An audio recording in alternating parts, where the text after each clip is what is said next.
ready as I'll ever be. Alright. If everyone's ready. Mm-hmm. Alright. Hank the Cow Dog, written by John? R. Erickson. By this time, my head was clear of post-sleepal vapors, and my ears were alert to every tiny sound in the night. Flap, flap, flap, flap, flap. Those were not tiny sounds. Those were loud, distinct sounds that perfectly matched our profiles of flapping clothes.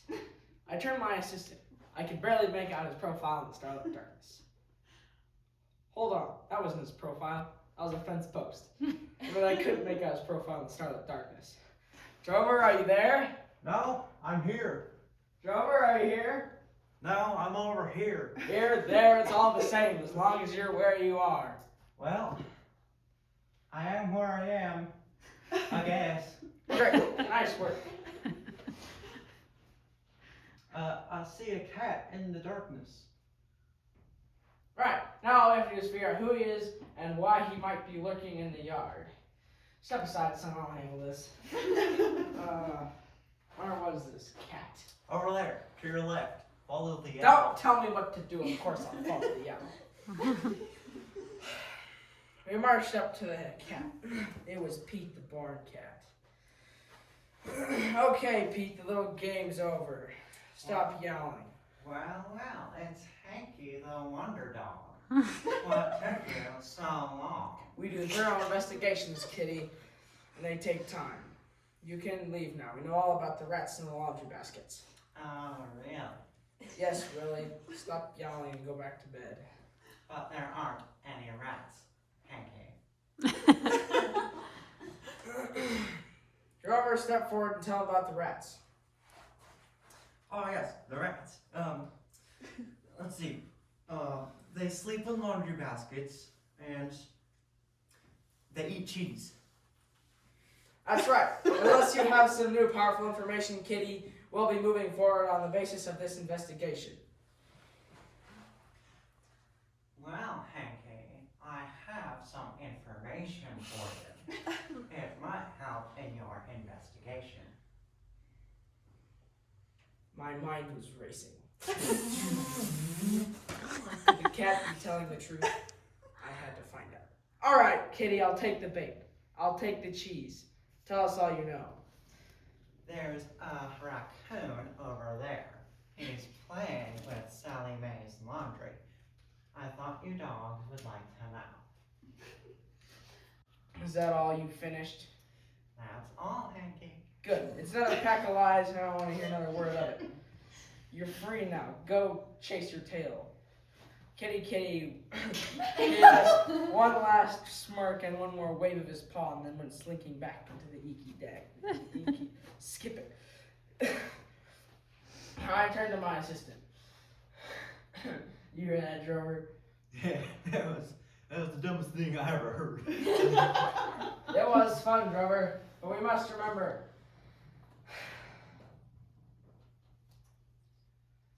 It was fun. But the important point, skip it. The important thing was that we proved him to be a fraud, a cheat, and a liar. Next time we'll know. His eyes had moved away from me and seemed to be staring at something in the spooky darkness of the yard. Skip it. He took cover behind me. Hey, I just saw something move, and I think it was a raccoon. I saw it too, Drover, and I heard it too. I'll now prove it that it is not a raccoon. We slinked forward into the inky black darkness. We came to a stop. I saw that it was in the general shape of a raccoon, but I knew that was impossible. He seemed to be, batting a sheet. And yes, his profile did seem to be a raccoon. But we knew that was impossible because the cat had told us it was a raccoon. It must have been a skunk in a disguise. I turned to my assistant. Drover, do you smell a skunk? Nope, sure don't. What this means? Well, sure, he's not a skunk because he's a raccoon. No. Son, we have an old saying in this business. The skunker they are. Sorry. Let's try that again. The cooner they look, the skunker they are. Which means it's irrefutable proof that that is not a raccoon, that's a skunk. Once I blow his cover, he is liable to give us a spraying. Step aside, son, I'd better handle this. Fine with me. I still say he's a raccoon. What? I said he's playing with a spoon. No, that's a sheet. He's batting a sheet. Let's go. Hank, do you see who that is? It's Eddie the Rack. Don't rush me to the sewer, I'm a sick dog! What's wrong? It's a raccoon. Don't you see what this means? Not really. The cat told us the truth. I can't bear to live in a world where cats tell the truth. Yeah, he's a nice kitty. Eddie's tearing up that sheet. Huh? Eddie, he's tearing up Sally Mae's laundry, remember? Oh, yes, Eddie. Life goes on, doesn't it? Very well, let's place him under arrest. Well, look who it is. Oh, hi, I'm the laundry. What a blast. Eddie, you've come back to the ranch. In some ways, that's nice. But one of the things you may have forgotten is that we have laws. And one of those laws is no raccoons in the yard. So therefore, I have no other choice but to... Oh, sure. Hey, watch this. He flopped the sheet over himself and made a spooky sound. And you know what? Drover fell for it. Hank, where'd you go? Hey, look, oh my stars, there's a ghost.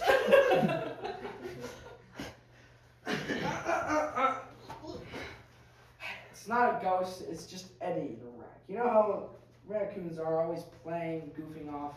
Watch this. Hey, Rack, that's enough. I ordered you to come out under that sheet. I'm the ghost of Kalamazoo.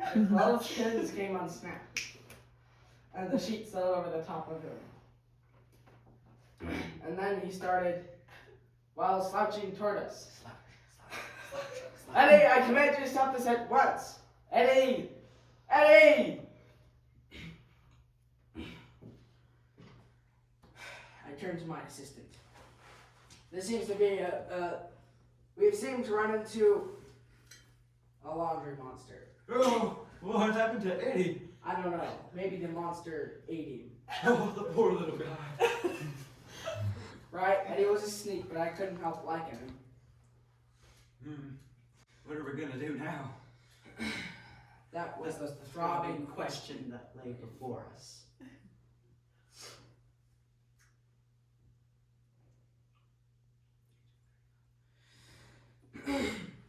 By this time, I must announce that no one allowed is in this chapter under the age of 35.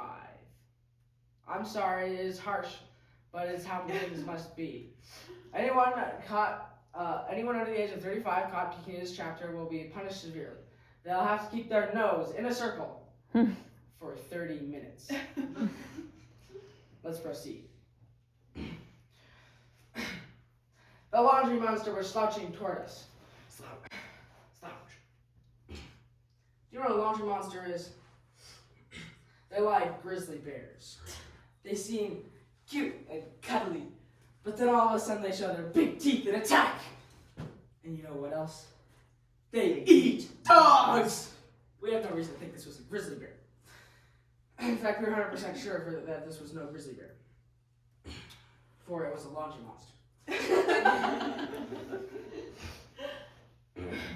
Me and Drover were cornered by,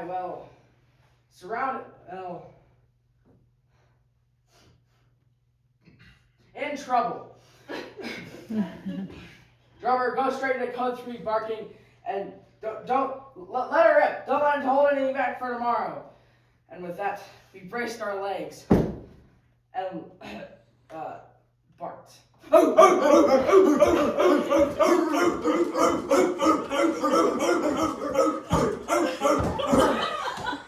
That seemed to be working, Trevor. You must have raised his barking shield.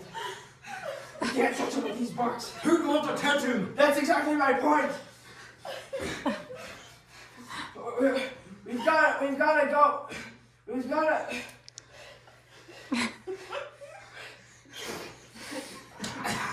We've got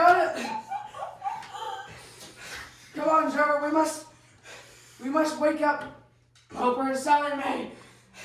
We must save the children. Open the doors. We're regroup on the north side of the house. Ready? Drover's already gone, a little weenie. I took one last glimpse at the... Yikes! I can't last glimpse and went burning a hole right through the dark. I rounded the north side of the house just to see Drover. Like a rabbit in headlights. His eyes as big as pies. I tried to warn him. Get out of the way, I can't stop this thing! Over. Can you hear me? I don't know. What'd you say? I haven't said anything yet. Are you hurt? I think so. I think I'm paralyzed. Rubbish, you're not paralyzed. Get over here. I could try. Oh, look. The toe can move. And the leg. Hey, look. I can stand up. I'm coming. What did I tell you? Drover, we have a problem. Yeah. That laundry monster. We have a bigger problem than that, Drover, for I fear that I'm paralyzed. Well, that's what I told you. But you said it was rubbish. That's because I knew it was, Drover. You're a little hypercardia. Whenever it comes time to fight, you're all sick and injured. But whenever it comes time to run, you do a pretty good job. If the laundry monster comes, I'm afraid you'll have to... Ooh. I heard a rush of wind. Drover? Why, you little weasel! Drover! I order you to come back here at once! Drover had abandoned me to my fate. I just had to hope that the monster did. I heard at that moment, I heard a twig snap. I raised my head and... Wait, I couldn't have done that. I was paralyzed. I must have been mistaken. I swiveled my ear to the northeast and heard sound of footsteps coming through the grass. Drover, is that you? If it is, please identify yourself. Drover? Then all of a sudden I heard...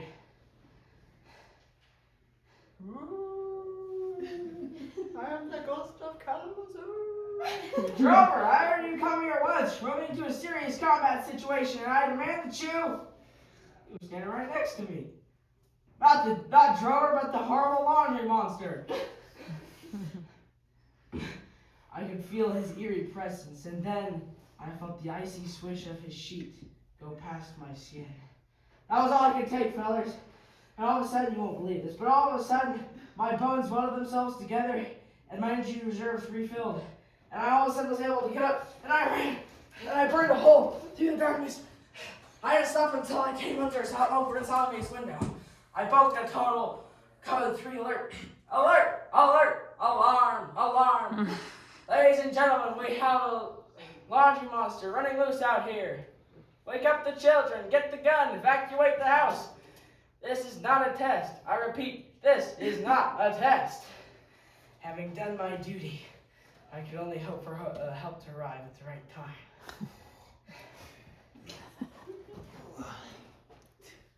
Stupid dog.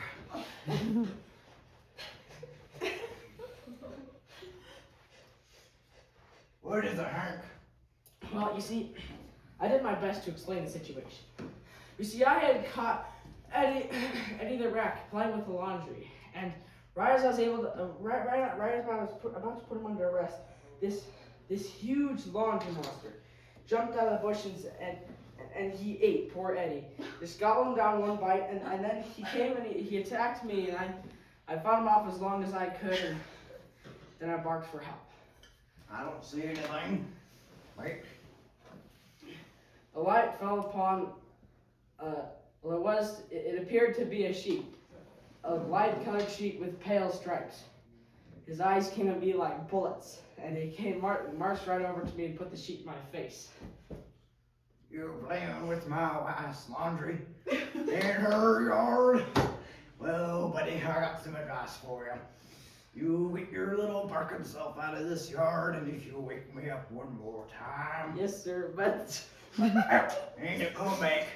yes, sir, but I sent him to the open gate, but not fast enough to equip his boot. On my tail section. Thank you. Thank you.